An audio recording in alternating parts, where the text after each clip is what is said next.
Get connected with Take Two Radio Music on Facebook or Twitter at Take Two Radio Music. Or for email updates on future shows, follow at Blog Talk Radio. For previous episodes, upcoming guests, and more, visit Take2RadioMusic.com. And good afternoon, everyone. Welcome to Take Two Radio Music. I'm Pam, your host. And happy hump day, one and all. It's the middle of the week. It's the day that a lot of the workers out there look forward to because they know they only have 2 days left before it's the weekend. Yay! I know I used to feel that way. Now today actually feels like every other day when I'm at home. I actually miss working, so I'm glad I have this to do, and it keeps me going. It keeps me happy. I love talking to new people. I love playing the new music. So let's get started. Today I have with me a very, very beautiful and talented, because she has awards. Let me tell you, she has awards.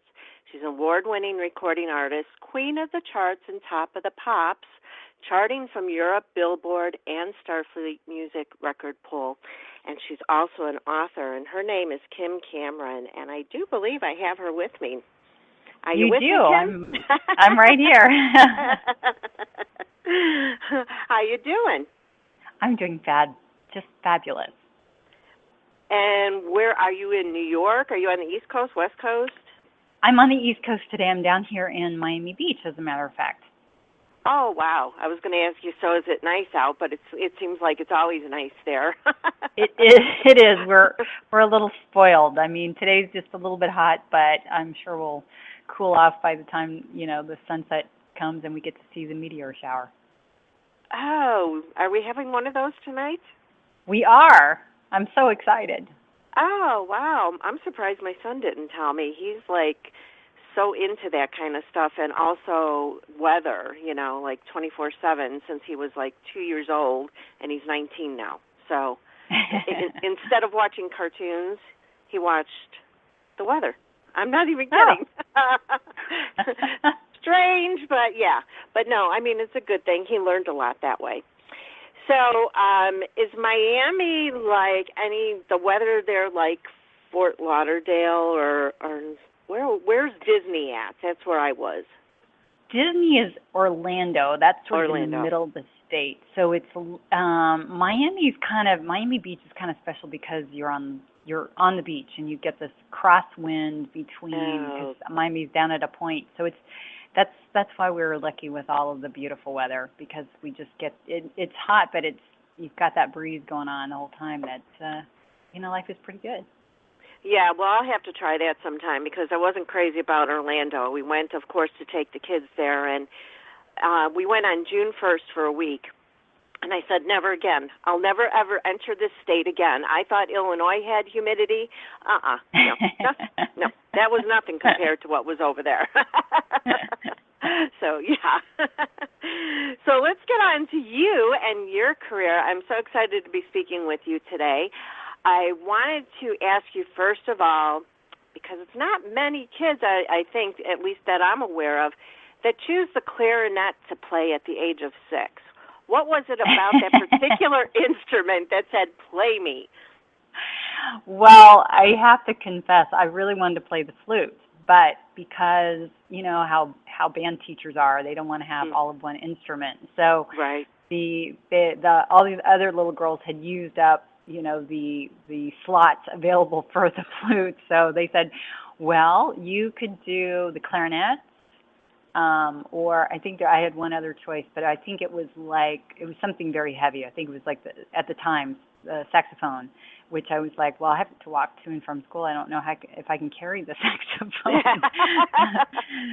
So in retrospect, if I had been smart, I would have done the sax over clarinet. Clarinet, you really can't do a whole lot with clarinet at all, but it's one of those, I guess they wanted to check the box.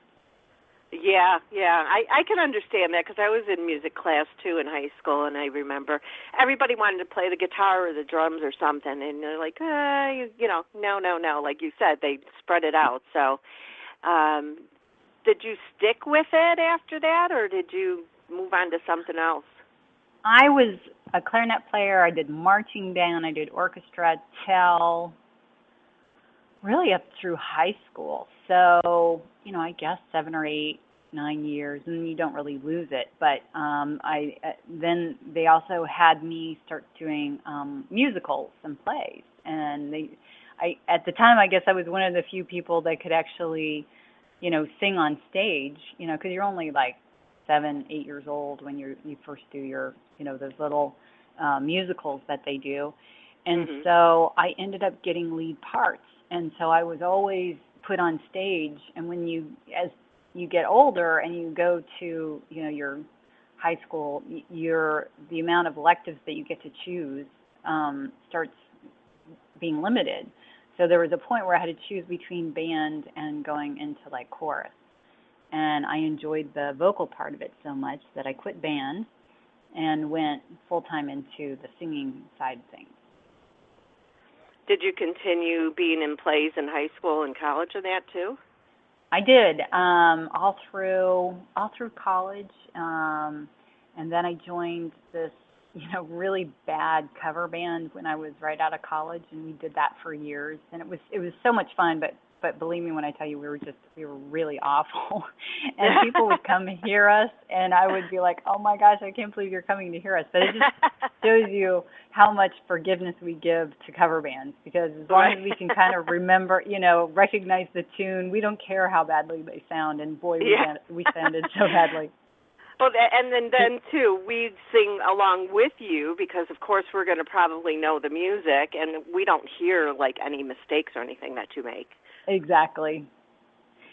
So, so that kind of launched it. It was only, I guess it's been 7 years now that I decided I wanted to start an original project and,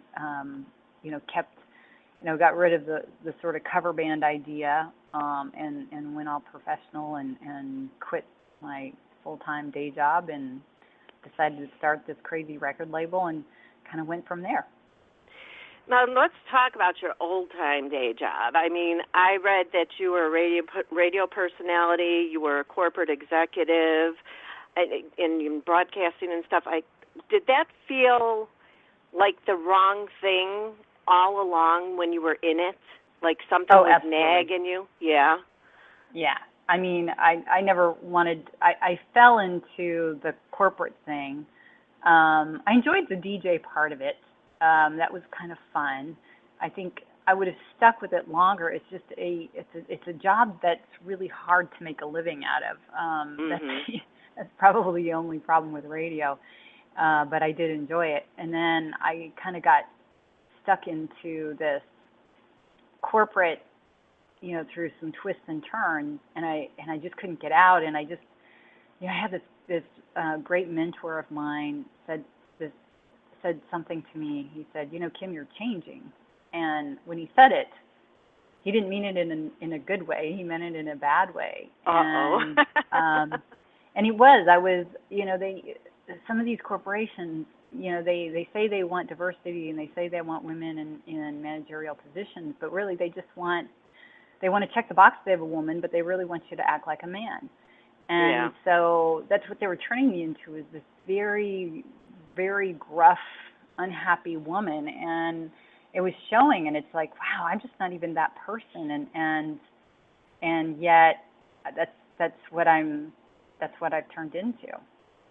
And did you tell the guy that it was his fault that you were turning into that? I should have, right? Yeah. But yeah, so it was kind of a cold turkey kind of thing. One day I just said, okay, I can't be this mean person anymore. So I took a chance on myself and quit my job and started a band and went on tour and did all those, recorded music, and it was just crazy.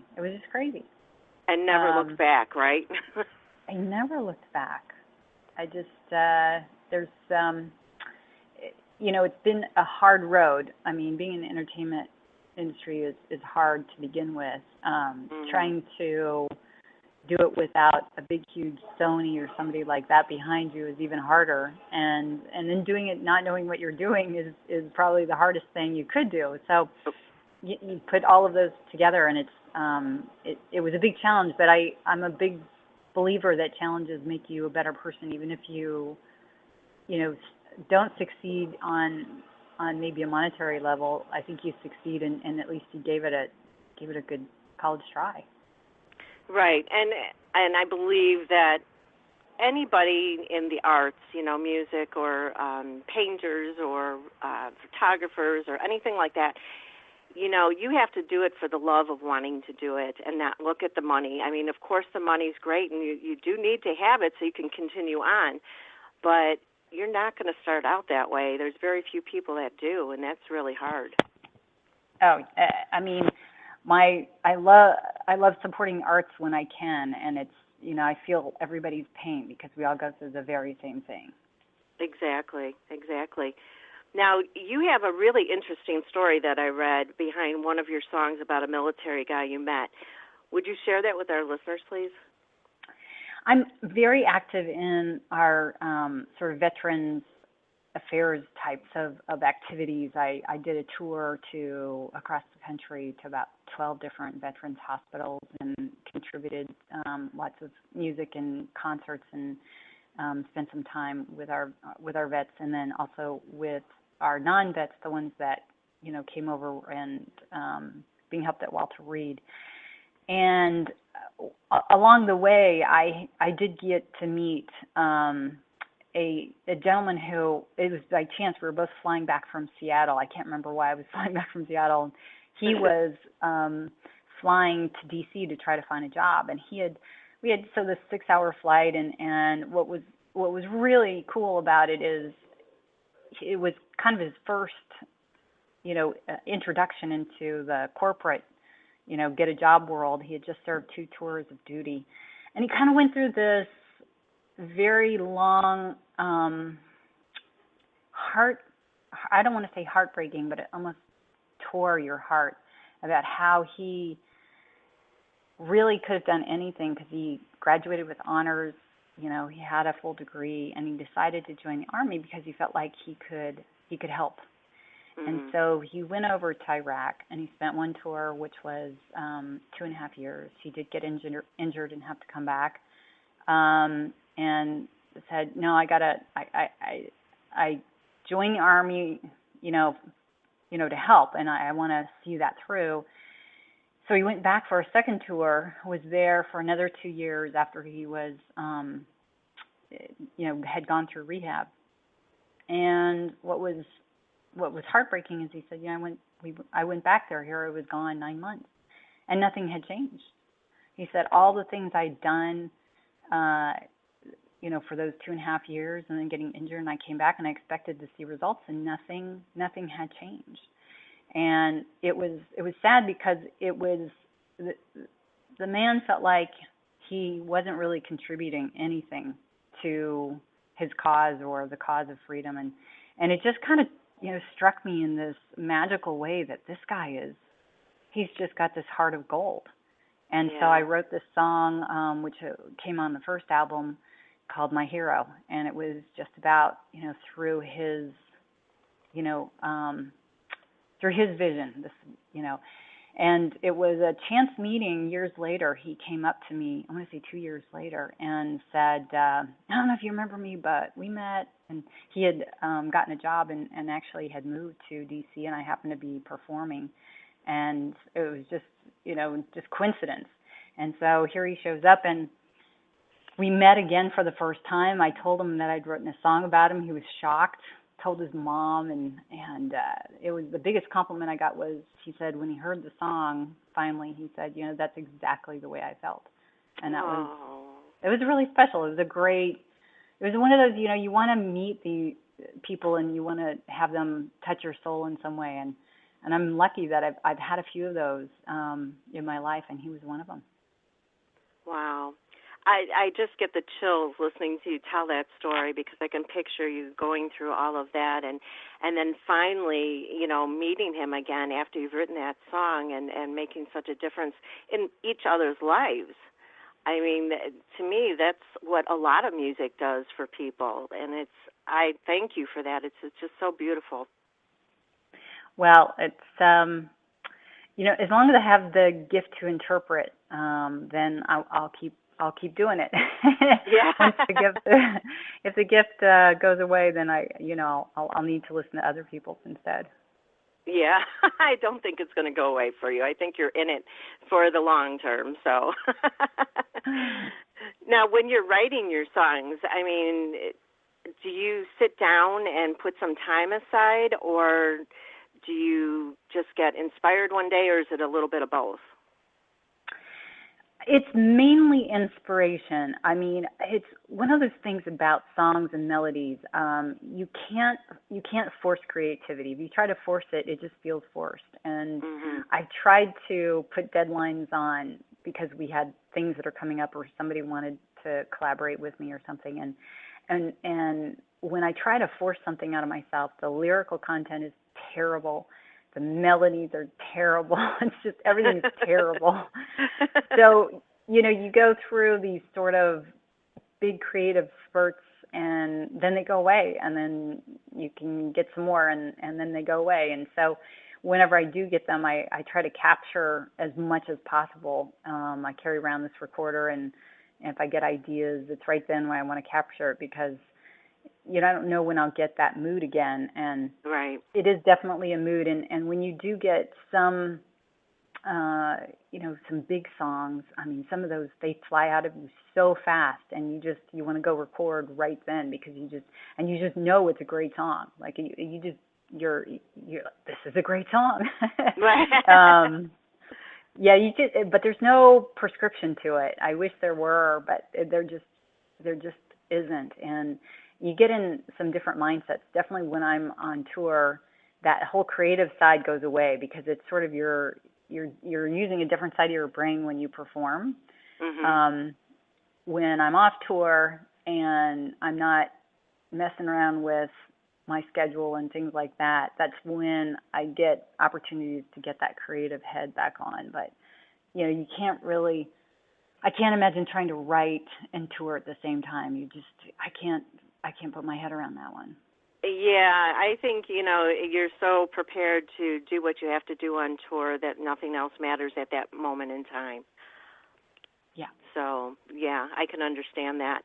Now, when you are getting music together and writing them down, do you use an instrument at all, or do you hear instruments in your head that you say, oh, this will be good for that song? I have a keyboard, and I play a little bit of dangerous keyboards, trying to pick up a little bit of guitar right now. But I would say a lot of times the melodies are kind of in the back of my head, and then I'll try to find it on the keyboard itself to flesh it out a little bit. As far as what instrumentation, when we get into actual studio and we start developing it, then I'm like, you know what, let's kind of go this route, and I'll have an idea, before we go into studio, as to what that should sound like. But I would say that's more of the development, the layering process that we go through. And it was, right. There's a brand new song that is called "It Starts Raining," which will probably release in a couple months. And that one was funny. We had done it, and I said, it's just missing like this special something. And I said, what's really missing is a great acoustic guitar. It needs a really great acoustic guitar line in there. And so I called up my, the best guitar player in my mind, John DePatty, and said, you got to put some on here. And so it was magic. He said, oh, yeah, I know exactly what needs to go in there. And as soon as he put it on there, it was like, it's perfect now. The song is perfect because you made it perfect. Yeah. Yeah, it's not always easy to get out and explain to somebody what's inside your head, I would imagine. But you seem to be able to relate it to people probably that you've worked with for a long-term basis, right? Yeah, I mean, my producer pretty much knows, the way I think about stuff, and so that one's pretty easy. I have a couple of producers I've worked with there that they've sort of interpreted some of my nuances and I think it should sound more like, and some of my descriptions aren't so great, but they have figured it out. So, but that I think in general, people who are used to doing studio work are used to, different descriptions. I mean, it's not, how do you say, well, I want some guitar. Okay. Mm-hmm. But give me more than that, right? So then you get into these strange conversations about what that guitar should sound like, and the description you give, it doesn't sound like a guitar at all. So yeah, that's typical studio lingo that we go through. Mm-hmm. Now, have you learned enough about the production side of it that, let's say, you got your own studio, would you be able to produce your own music? I actually do have. I built my own studio, so I do have a studio, and I do quite a bit of recording here. My recording is very simple. I would say I do the first layer, and then I get a producer who does the magical layer. I don't have the producer ear yet. Mm-hmm. I have a singer-songwriter ear, and they're different. And a producer's ear doesn't have a singer-songwriter ear. So, we complement each other in that regard. We hear things completely differently, and then when you blend the two, it ends up working really well as long as there's, a good, collaboration between the two of you. Mm-hmm. But mm-hmm. we definitely have different ears, and you want different ears. I mean, I've tried to do some production work with somebody who's really like a musician or really another songwriter, and it doesn't work well. It sounds fine. It doesn't sound great. And I think that's really what we run up against is like, okay, how do you find the perfect songwriter and marry them up with the perfect producer? And there is some magic to that. Is there something beeping on your side? There is, and I can't figure out what it is. But they did start beeping, but I... Just as long as it's not a fire alarm and you're okay. No, I don't think so. But I did notice it too. At first I was thinking it was your side, but I think it's my side. That's what I was starting to wonder, if there was something going on with my phone, and I was like, wait a minute, I better ask. So you've released 7 albums to date, with the most recent one being No Regrets. Is that correct? That's correct. And who would have thought I would have had that much to say? Yeah. And so well, because you've won quite a few awards. Just to mention a few for our listeners, the Academia Award for Best Live Performance Video, the Universal Award for Best Album of the Year for Spin Me Ever After album, and numerous countries. You've topped the charts and are still doing that. So you definitely are doing the right thing. I mean, I absolutely love your music. What do these awards mean for you? I think they're very, they're kind of like a nice pat on the back, like, okay, I'm going the right direction. I think everybody always wants to get that one song that you can say, okay, this is the one song I'm going to be remembered by. I don't know that I've got that one song yet, so you just keep going after it until you do. And so the awards they're gratifying, and I love getting them, but they don't necessarily get you that one song that you're going to be remembered by. And so I would say it's kind of secondary to the ultimate goal. Right. But it makes you feel like you're on the road to that. It certainly says, okay, you're not messing around now. Right.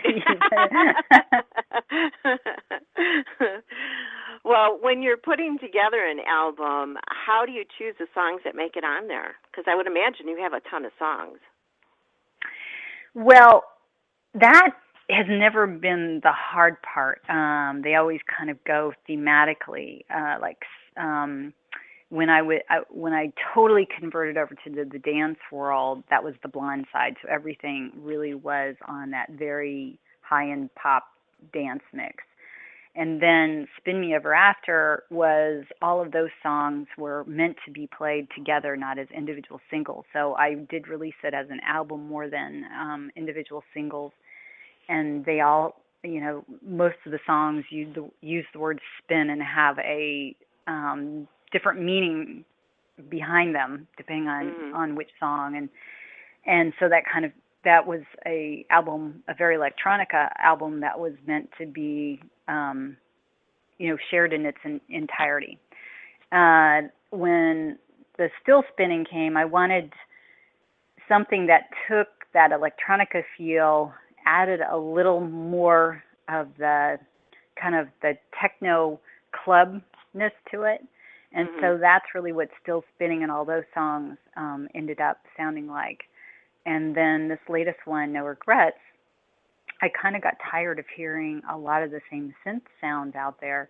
And it was driving me crazy when I'd go in the clubs and I felt like I couldn't tell the difference between different songs. Yeah. And I was like, well, I've heard that sound, I've used that sound, it was just driving me crazy. So I said, forget it, let's drop this back and let's, why don't we do something that is almost kind of in between lounge and dance that people would play in there, while they're eating dinner, and they would also play at a club. I wanted something that was a little more laid back, a little bit more meaningful, a little bit more groovy. So that's what No Regrets was really intended to sound like. Wow. And when you were first starting out and you said you were doing that covers band, what kind of music? Was it all kinds of music that you played, or? That cover band, oh my gosh. The songs we ended up playing were completely dictated by which songs the guitar players knew how to play. I mean, there was no rhyme or reason to it. And, not knowing how to play guitar at the time, I didn't really understand it. But I can go to any sort of cover band, bar and tell you before they start playing what songs they're going to play, because that's what happens. The guitar players always dictate what songs should be played, and they're always the same ones. They're the same rock songs through and through. I mean, it's just amazing. But yeah, there was nothing, just wasn't really anything interesting that I could tell you about the cover band. Well, I was trying to figure out how you went from like that to, the style of music you do now. I mean, was there some inspiration growing up with the music you do now, or is this something that came into you?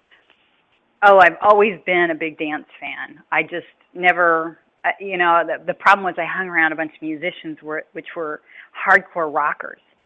So I just, it took me a while to team myself up with the musicians and the producers that dug dance music the way I did.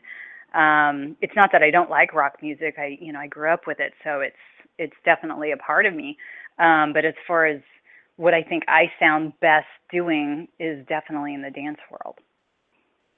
I think that everybody that starts out with a band or is a solo artist knows in their back of their mind what kind of music they're going to put out. I think it's hard for me to say what I'm thinking in my head right now, but I think you get what I mean. Yes, absolutely. You don't usually change midstream, to something complete opposite, I guess is what I mean. You don't, although, you have seen a couple artists that have done a switch. Look at Sheryl Crow, look at Darius from Hootie and the Blowfish, and so they those guys went from an adult contemporary, I would say adult contemporary kind of pop area, and then they switched over to country, and they both sound great doing country, and so they did do a switch over, and I kind of get that. I mean, you can get to a point where you're bored with being pigeonholed in into one category, and like anything else, you want to try to create different things and sounds, and it's a tough one to do if you've got a bunch of in the Hootie and the Blowfish, they had just this huge following of kind of soft rock, adult contemporary, and then he went over on the countryside. Now he's doing great, but did he pull those fans over with him? I don't know. I mean, I'm sure he pulled over some, but I think he had to start over, and that's a tough road to take. Yeah, but I'm also thinking, too, that these days there's not so much one genre that you're stuck in, because a lot of the pop music can cross over to country. A lot of the rock music can, cross over to country. There's rap being thrown in with pop music, or even country music I've heard, too, There's so many, crossing those barriers with the music that is written in this time and day. It's true. There are, you have a lot more of this crossover activity going on than I think ever before, which makes it interesting. It just means that our ears are ready for something a little bit different. So you do. I would say the U.S. is kind of unique in that area. I don't hear as much crossover going on in like Europe, but definitely the U.S. has been experimenting in that regard. Really? And it's funny, when I think of something going on here, I think about it going on everywhere, but I guess that's not the case. Yeah, it's just, I think some of it has to do with culture, too. So, like who, culturally speaking, where people's heads are at. Yeah, that's true. And I do hear a lot more dance music in Europe than I do here. Do you find that? Absolutely. They're much more of a let's go out and they're better at getting out to clubs, getting out to festivals. I mean, you look at the attendance records. It's not that we don't have people doing it, but I think people are, unfortunately, here, they'd rather sit home and watch the concert on YouTube than actually go out and meet people. Not me. I just see it more and more. I want people to go out more, and I just don't see it happening. There's lots of reasons why they don't. And I love it when people tell me, well, I'm too tired to go out. Oh, really? You're going to go home and you're going to watch TV until midnight. Really? You're too tired to go out? Right. So, I just, I'd like to see us change our culture a little bit in that regard. Yeah, because I'm grown up now. I'm an adult. I have 4 children. I even have those G children that I do not say that word. They call me Nana. Don't call me Grandma. I'm going to smack you one. I'm Nana. That's as far as I'll go. But, I love them dearly. But I think that's what's part of it, is life gets in the way, because when I was growing up, I loved to dance too, and believe me, we went out all the time. I think we went out 6 days a week and took one day to recuperate, and even went to work the next day. And, now to do that, oh my gosh, I couldn't even imagine it. But I also went to so many live concerts, I couldn't even tell you how many. And that was for well-known bands as well as unknown bands, the indie artists. Of course, I didn't call them that back in the day, but there's nothing like a live concert. There's nothing like it. And, we love the mistakes. We love the sound. We love the lights. We love all of it. I mean, right. It's just, and people are missing out. And I just, it's not that they're not going on, but if you look at the number of, the attendance just in general is just gone down tremendously. Yeah, that's sad. And I think that's part of, because of all of the ways we can watch these concerts now, or listen to our music and download it to our computer. You don't even have to go to the store to buy an album anymore, which that was a big thing for me too growing up.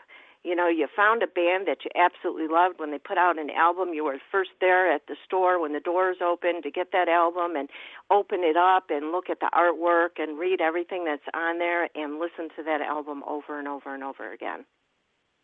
I'm with you. I loved it. That's how you discover new music, but not so much. Yeah. Well, it's a good thing and it's a bad thing with the way we can get music these days. So people's mindsets are different, and children growing up these days only know the one way. I took my daughter to a lot of concerts with me, and now she goes when she can. So I think it has to be passed down to generation as well. Absolutely. Absolutely. So when you first started out in the music business, was there anyone that gave you advice that you'd like to pass on to those just starting out?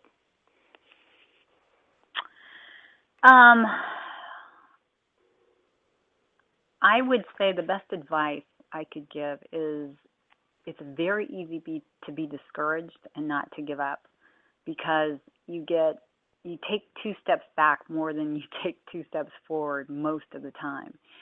And I see a lot of people that just say, okay, I'm just going to give up, because there are so many obstacles in your way that that's the easy route to take.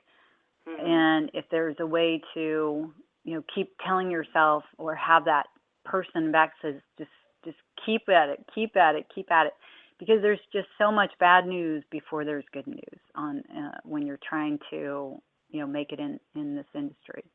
So that would be my advice. Don't give up. That's great advice, because it's very true. A lot of them do give up too soon. But a lot of them that keep on going, just like yourself, we're playing your music. Look at where you are now, So before I let you go, though, I want to know more about your children's books. You've written 4 books that I'm aware of: In Search of Blue Jay's Treasure, The Mystery of the Blue Pearls, The Rescue, and The Riddle. Was this something that you always wanted to do, and how is it different from writing a song? No, it's like 180 degrees different than writing songs. I met a little girl when I was on tour. She came up in the middle of our break and said that she had this thing for octopus, and I was tickled by it. I thought it was really funny. The next day, my guitar player and I wrote this song called Mr. Octopus as a joke, and then we said, we haven't written any children's songs. Maybe we should record this and have it as a children's song. And then he said, you should write a story around it. So I decided to write the story around the song, and we decided to release it as an audiobook. Well, once we put it out there, we had so many reviews, positive reviews about, is it going to be available in paperback? And so we were shocked. We were like, well, we were just doing it as a little experiment. It ended up that now it's both a coloring book, it's an audio book, it's a paperback book, and it's a series. So you have this little girl, Emma, who's the star of the book, and she goes on all these different adventures, and her best friends are 2 sea creatures, an octopus and a starfish. And so they go find buried treasure.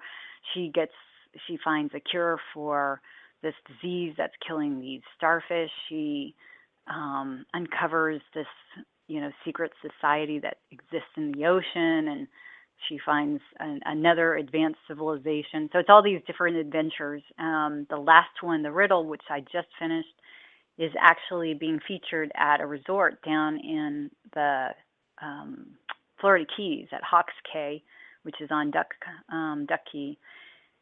And because I ended up basing the book there. And so they've created this really cool treasure map. I wouldn't say treasure map, but it's called a riddle map, where there's different clues, and you can go around to all the places where the characters went to solve the riddle. So it's all the stories, they stand alone, but they're fun if you read them all together, and they're intended for K through about 4th grade. And they're chapter books, so they're kind of long, especially for kids, but all the chapters are in 1 to 2 pages, because I wanted something that the parents could read at bedtime with their kids. So, after a page or two, they get tired. So then you pick it up the next night and you read the next chapter. And so that was the intent of the entire series and how it's developed. Wow. That's amazing, especially to have it featured like that at the place you wrote about. That is so cool. It's one of those. The series is only 2.5 years old, and it's just done remarkably well. So I'm actually in the middle of writing the 5th installment that goes a totally different direction and introduces a little boy as the main character. So we'll see how that one turns out. Well, why don't you let the listeners know where they can find those books? I'm sure there's a lot of them out there listening that have kids. So it's called Seaper Powers, which is SEAPER Powers.com. Seaper Powers, as powers that are in the sea. And from there, there are all the links to Amazon and Kindle and whoever people want to buy if they want to do hardback or they want to do, just the audio or the MP3 version. And you can read along all of the books. And as you click through the website and click on the book, there's actually a free coloring page that people can download and color, give to their kids. So it makes it kind of fun. Yeah, it definitely makes a great gift, too, for even, an aunt that may want to buy it for their niece or nephew or something like that. That would be a great gift for birthday or Christmas, or if they go spend time at Grandma's house, she can read to them. And that's just, I love that. I mean, because I read to my children when they were growing up, and now I read to my G kids, and I just love it because their faces light up and they just pick out the certain characters that are their favorite, and eventually they learn how to read the book themselves. Yeah. Well, and that was the intent of also having that audio book. As some of the parents pointed out, they love to have the audio book because the youngest ones listen to it on the iPad while they are reading along with it with their little paperback as well. Mm-hmm. So it makes it kind of fun. And how long is the audio book? Do you know? They're all about an hour. There's actually some music in there that we wrote so kids can sing along to it. That's incorporated into all of the. Each book has its own unique songs to it, and this fall we'll release all the songs just as its own CD if people just wanted the songs themselves. Because I'm trying to figure out, I don't know if Al told you, but I have a kids show that I do twice a month as well, and it's called Take Two Radio Junior. And I've been having different children's authors come on there and read their books, but it's a 30-minute show, and most of their books that they read may only take 10, 15 minutes, if that. And if yours are an hour long, I'm trying to figure out how I would do that unless I just extend the show, because I would love to do that. I mean, that would be a great show. The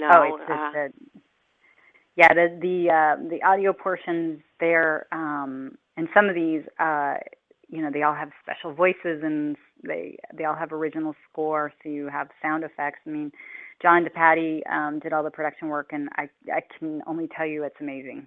It's an amazing listening book. Yeah, and you know what? I'm working that plan in my head, and I think I just might do that. I might extend it to an hour and do like 4 shows in a row to cover all 4 books. And, if the kids fall asleep halfway through the show, it's okay, because they can go back and listen to the podcast and finish the story. Absolutely. That's why I made it a 30-minute show, because, kids don't have that type of attention span and to listen much longer than that. But I just think it's a great thing to do. They have the families come around the radio and, listen to something that's inclusive of all of them. So I really, really am very thrilled with doing that show.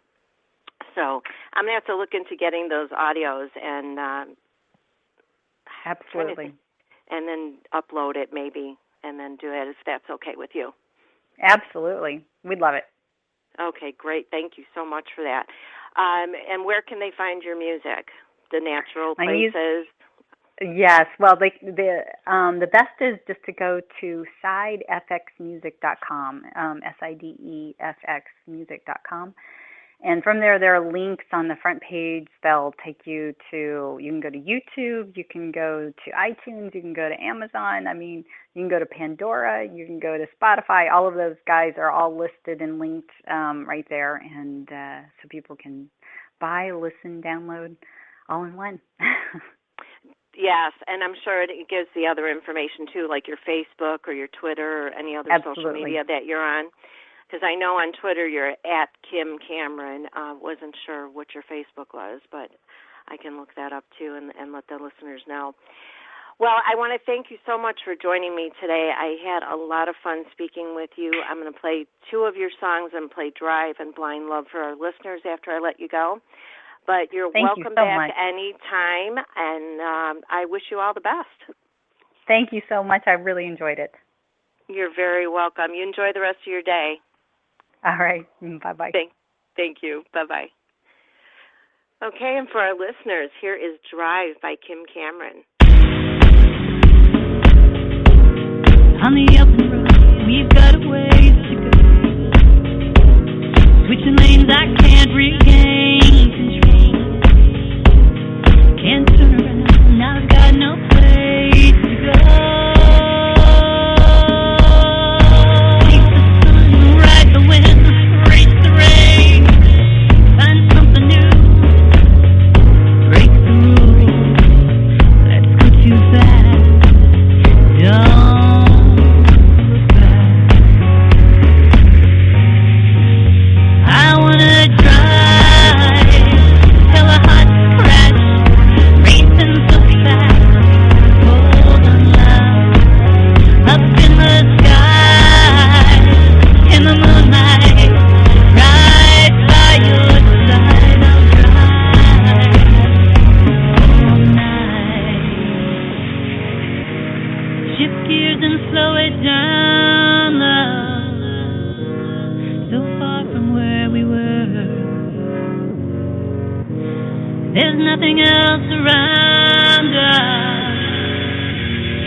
Drive by Kim Cameron and Side FX. And I did look up her Facebook page. And if you go to facebook.com/SideFX and Kim Cameron, you'll find her. And that's SIDE, F like Frank, X like X-ray, the word and, Kim Cameron, CAMERON. You'll find her Facebook page. And her other song that I'm going to be playing for you right now is called Blind Love.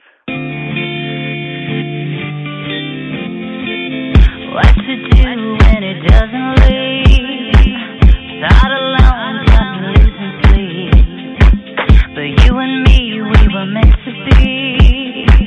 Oh, you know you're everything. Keep holding on to me. Tell me I'm the only way back to what it was. Loving isn't free, but it's the only way we can get enough. Break down to the things we never would have believed. Open up now for the ones that said it wasn't meant to be. It's blind love in the shadows of a longing night. Blind love, always 20/20 in hindsight. Blind love, always hard when we say goodbye. Blind love, and you know how to leave. Blind love, blind love. What to do when the feelings stay? Left alone, I can't fall asleep. How I'm feeling, I shouldn't say. It's a love I can't put away. Keep holding on to me. Your loving's getting heavy on my soul. Loving isn't free. You have been the only thing I know. Break down to the things we never would have believed. Open up now for the ones that said it wasn't meant to be. It's blind love in the shadows of a longing night. Blind love, always 20/20 in hindsight. Blind love, always hard when we say goodbye. Blind love, it's when you don't have to think twice. Blind love, blind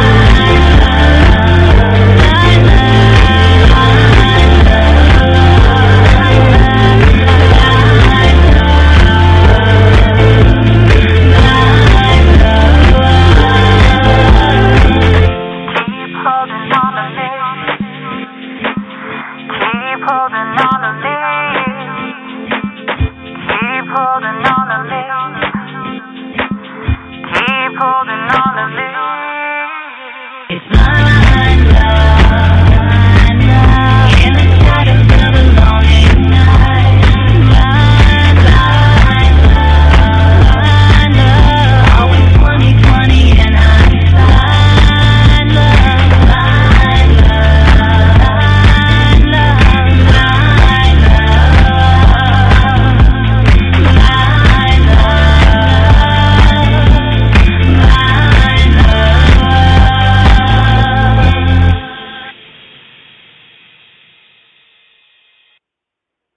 And that was Blind Love by Kim Cameron and Side FX.